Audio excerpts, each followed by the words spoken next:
A lot of patients ask me, Dr. Magaziner, what do you take? What supplements do you take? Now, first of all, I will say that everybody's different and everyone's needs, requirements, everybody's genetics, everybody's absorption and metabolism is different. So what I'm going to talk about now is what I take, but it doesn't mean it's necessarily what you should take. But these are things to think about.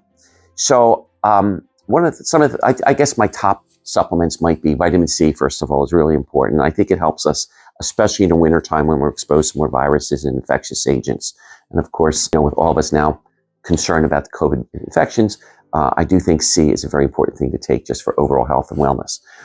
Vitamin D is also important. And vitamin D we think is in terms of a vitamin, but truthfully, it has so many other effects on the body. It's actually a hormone. But on top of that, it regulates a lot of the anti-cancer genes in our body. So it may have some preventive measures in regard to protection against cancer. And since cancer is so prevalent in our society, that may affect close to 45% of all Americans at some point in their life, I think C and D are both very important. I also take fish oils on a fairly regular basis. Fish oils are the omega-3s, and they contain what's called EPA and DHA, and it has a lot of anti-inflammatory effects to it. Helps us with various metabolic steps to protect our cells, protect our skin from getting too dry. It can also help keep our triglycerides under control. It may help us with the inflammatory effects of arthritis or degenerative problems as we get older. So I do like that one. Also Coenzyme Q10, which is something that helps us derive what's called cellular energy better.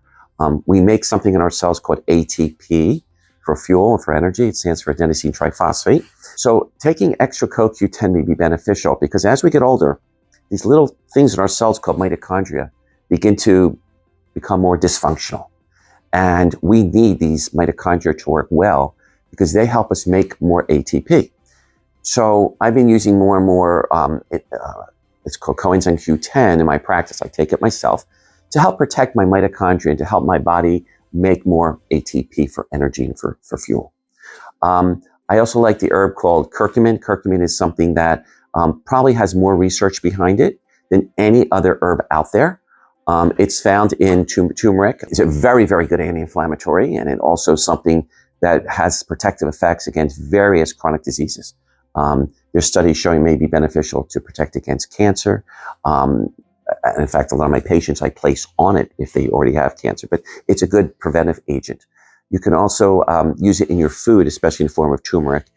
So I tell patients to sprinkle it in their food, but I do try to take that every day on my own. I also am taking zinc. Zinc is something that is a trace mineral that is good against flus, and it's good for infections. They help protect us perhaps against COVID as well. And it also is very good for hair, skin, and nails. It's also good for men in particular because it may help the prostate gland stay healthy.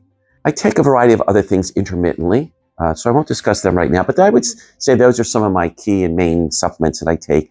The other key thing I want to bring up is I usually recommend that patients take their supplements with food. Most of them, unless it says take it on an empty stomach. But otherwise, I always tell them take it with food and take it in the middle of the meal. Take a few bites of food, a few supplements, another few bites of food, and another few supplements. Sandwich it around the food. It'll help reduce like indigestion and nausea that some people may experience if they take their supplements. If they take too many, especially on an empty stomach. And the other thing is take it with a big glass of water. Don't try to take it with juice or coffee or tea. I usually tell my patients have a big glass of water and take your supplements with water and with the food. It helps the absorption and digestion when you take it with food, especially if it's a fat-soluble nutrient, which are things like ED, K, and a few other supplements.